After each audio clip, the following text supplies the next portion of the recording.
আমাদের জাতির আব্বা। কি জাতির আব্বা তো জেনে শানে। ইয ক্বালা রাব্বুকা লিল মালাইকাতি ইন্নী জাইলুন ফিল আরদি খলিফা ক্বালু আতাজআলু ফিহা মান ইউসফিকু ফিহা ওয়া ইয়াসফিকু দিমা। ফেরেশতাদেরকে ডাক দিয়ে বলতেছে, ওগো আমার ফেরেশতারা, আমি দুনিয়া বানালাম, দুনিয়ার ভিতরে আমি প্রেরণ করব, খলিফা নিযুক্ত করব, প্রতিনিধি পাঠাইতে চাই। মানুষের কথা কিন্তু বলেন নাই, বলেছেন প্রতিনিধি সৃষ্টি করতে চাই। ফেরেশতারা ডাক দিয়ে বলল, আল্লাহ, আই আমাদের পরওয়ারদিগারে আলম, মাবুদ, মাওলা, আমরা তো আপনার জন্য যথেষ্ট। আমরা ফেরেশতা, আমরা আপনার দাসত্ব করি, ইবাদত করি, বন্দেগী করি, আপনার শুকরিয়া জ্ঞাপন করি। আপনি আবার কাদেরকে দুনিয়াতে পাঠাবেন? তারা তো মারামারি করবে, ফিতনা ফাসাদ করবে, রক্তপাত করবে।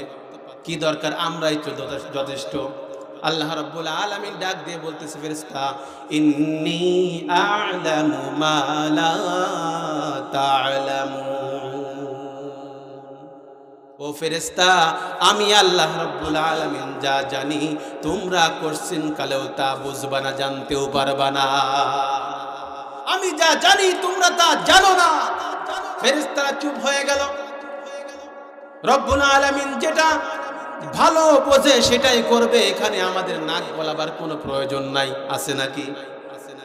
আল্লাহ রাব্বুল আলামিন অর্ডার করলেন, ফেরেশতা, দুনিয়াতে চলে যাও, কাদামাটি একত্রিত করে পানি দিয়ে চেনে চটকিয়ে একটা পুতুল নির্মাণ করো। ফেরেশতারা আল্লাহর হুকুম অনুযায়ী একটা পুতুল নির্মাণ করলেন, সুন্দর করে তৈরি করতেছেন ডোলে ডোলে। আল্লাহ রাব্বুল আলামিন বলতেছেন, সুন্দর করে তৈরি করো, কারণ এই বান্দাকে আমি সবথেকে বেশি ভালোবাসবো, বেশি ভালোবাসি। যখন ফেরেশতারা আস্তে আস্তে তার গলা পর্যন্ত তৈরি করে ফেলেছে, এবার আল্লাহ রাব্বুল আলামিন ডাক দিয়ে বলতেছে, ফেরেশতা থামো। ফেরেশতা কি? থামো। তুমি পুতুল তৈরি করেছো, আদমের বডি কানা তোমরা তৈরি করতেছো, গলা পর্যন্ত তৈরি করে ফেলেছো, আর দরকার নাই। আমি আল্লাহ রাব্বুল আলামিন আদমের ডোলে ডোলে বানাবো। সুবহানাল্লাহি ওয়া বিহামদিহি। আসমান বানালেন, জমিন বানালেন, লক্ষ লক্ষ কোটি কোটি তারকা বানালেন, চন্দ্র বানালেন, সূর্য বানালেন, লাউহ মাহফুজ বানালেন, আরশে মুআল্লা বানালেন। কোনো কিছুতেই আল্লাহ রাব্বুল আলামিন হাত লাগান নাই। কিন্তু এই মানুষ, আল্লাহ রাব্বুল আলামিন তাকে কত মহব্বত করে, কত ভালোবাসে, যার দরুন আদম পয়গম্বরের মুখমণ্ডল দা আমার আল্লাহ রাব্বুল আলামিন নিজ হাতে বানিয়ে দিয়েছে। কত মহব্বত করে। লাকাদ খলাকনাল ইনসানা ফি আহসানি তাকওয়িম। আল্লাহু আকবার বলবেন না? আমি এই মানুষকে সব থেকে দামি হিসাবে তৈরি করে দিয়েছি, সব থেকে সুন্দর হিসাবে তৈরি করে দিয়েছি। আসমান জমিনের ভিতরে যা কিছু আছে সব থেকে এই মানুষকে আমি বেশি সৌন্দর্য হিসাবে তৈরি করে দিয়েছি। সুবহানাল্লাহ। এরপরে পুতুল রেডি হয়ে গেছে, তৈরি হয়ে গেছে, পড়ে আছে ডেড বডি। আমাদের আদি পিতাকে কথা বলতে হবে। আদি পিতার নাম কি? আদম আলাইহিস সালাতু ওয়াস সালাম, আমাদের বাপ। তিনি সর্বপ্রথম তৈরি হয় আল্লাহর কাছে। ডেড বডি পড়ে আছে, নড়াচড়া করে না, ওর ভিতরে রূহ তো এখনো দেয়নি। দিছে?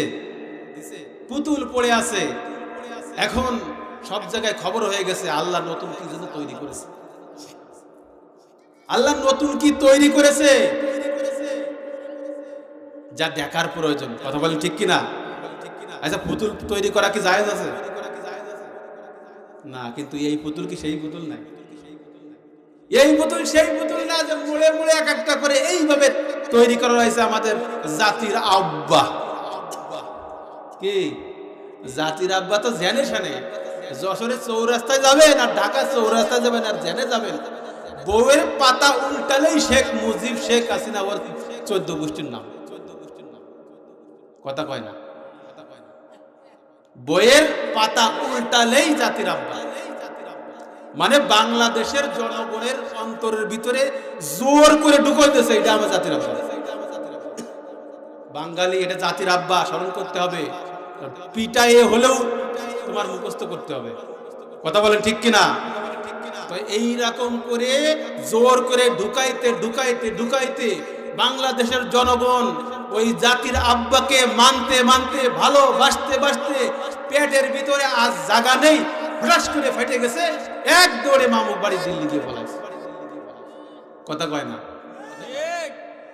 আর কি করলো? এত ভালোবাসা, এত মহাব্বত, যেখানে মূর্তি পাইছে অমনি আতর দিয়ে বাড়িয়ে বাড়িয়ে ভেঙেছে। কথা বলেন ঠিক কিনা? কি মনে করেন আপনি? কি মনে করেন ইসলামের উপরে আপনি আক্রমণ করবেন আর সেখানে আপনি থাকবেন? এটা কোশ্চিন কালেও পারবেন না, কেউ পারেও নাই। কথা বলেন ঠিক কিনা? তাকে তৈরি করা হয়ে গেল, ডেড বডি পড়ে আছে, এরপরে কানাঘুষি হইতেছে, কি যেন সৃষ্টি করেছে আল্লাহ রাব্বুল আলামিন। চলো দেখে আসি। দেখতে দেখতে ইবলিস শয়তান, ওই যে আজাজিল, সে তো বড় বুজুর্গ, সে কি আপনার আমার মতো চুনোপুটি নাকি? কি মনে করেন সেই ইবলিস, সে কি চুনোপুটি? সে কিন্তু বিশাল আবেদ, অনেক ইবাদত বন্দেগী করেছে, আল্লাহর নিকটবর্তী হয়ে গিয়েছিলেন, ফেরেশতাদের সঙ্গে চলাফেরা করতেন। তো সেও গেল দেখি কি তৈরি করেছে। এখন ইবলিস এসে দেখে পুতুল তো একটা রেডি, টুকা মারি দেখে পেট ঢপ ঢপ করে আওয়াজ হয়। কি হয়? ঢপ ঢপ করে আওয়াজ হয়, ওর ভিতরে কিছু নেই, মাল নেই। বলতেছে এই তৈরি করেছে মাটি। মনের ভিতরে একটু বড়ত্ব আসতেছে, অহংকার ঢুকতেছে। এরপরে আল্লাহ রাব্বুল আলামিন ওই আদম পয়গম্বরের নাক দিয়ে একটা ফুঁক দিলেন। ফুঁক দেওয়ার সঙ্গে সঙ্গে পৃথিবীর শুরু থেকে শেষ পর্যন্ত যত মানুষ আসবে সমস্ত রূহগুলো আমার আব্বার নাকের ভিতর দিয়ে ঢুকে গেছে। সুবহানাল্লাহ। আদম পাইগরে বার নড়ে চড়ে কথা বলে। আল্লাহ রাব্বুল আলামিন সমস্ত সব কিছু তাকে শিখিয়ে দিয়েছেন। সুবহানাল্লাহি ওয়া বিহামদিহি। আল্লাহ রাব্বুল আলামিন আদম পয়গম্বরকে তৈরি করার পরে কি বলতেছে জানো? ওয়া ইয কুলনা লিল মালাইকাতি ইসজুদু লিআদম ফাসাজাদু ইল্লা ইবলিস আবা ওয়াস্তাকবারা ওয়া কানা মিনাল কাফিরিন। আল্লাহ রাব্বুল আলামিন পবিত্র কোরআনুল কারীমের ভিতর বলতেছেন, যখন তাদেরকে বলা হলো তোমরা আদমকে সেজদা করো, এখানে আদমকে সব থেকে দামি বানাবে আমার আল্লাহ রাব্বুল আলামিন, সব থেকে দামি বানাবেন, এই জন্য সবাইকে হুকুম করলো তোমরা আদমকে সেজদা করো। আল্লাহর ফেরেশতাগণ সঙ্গে সঙ্গে আদম পয়গম্বরকে সেজদা করলো, কিন্তু ইবলিস ওখানে দাঁড়িয়ে রইলো, সে আর সেজদা করতে চাইলো না, সেজদা করতে আর চায় না।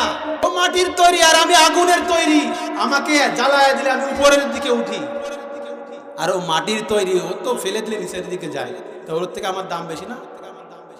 তোমারে সিজদা দিতে বলেছ, আমি জনমভর তোমাকে সিজদা দিয়েই যাব, কোনো সমস্যা নাই, কিন্তু মাটিরে আমি সিজদা দিতে পারবো না। আল্লাহ রাব্বুল আলামিন সঙ্গে সঙ্গে বললেন, ওয়া ইয কুলনা লিল মালাইকাতি ইসজুদু লিআদম ফাসাজাদু ইল্লা ইবলিস আবা ওয়াস্তাকবারা ওয়া কানা মিনাল কাফিরিন। যখন সে অস্বীকার করলো, সে তাকে সেজদা দিতে চাইলো না, সঙ্গে সঙ্গে সে আমার ভালো বান্দার থেকে কাফেরে পরিণত হয়ে গেল।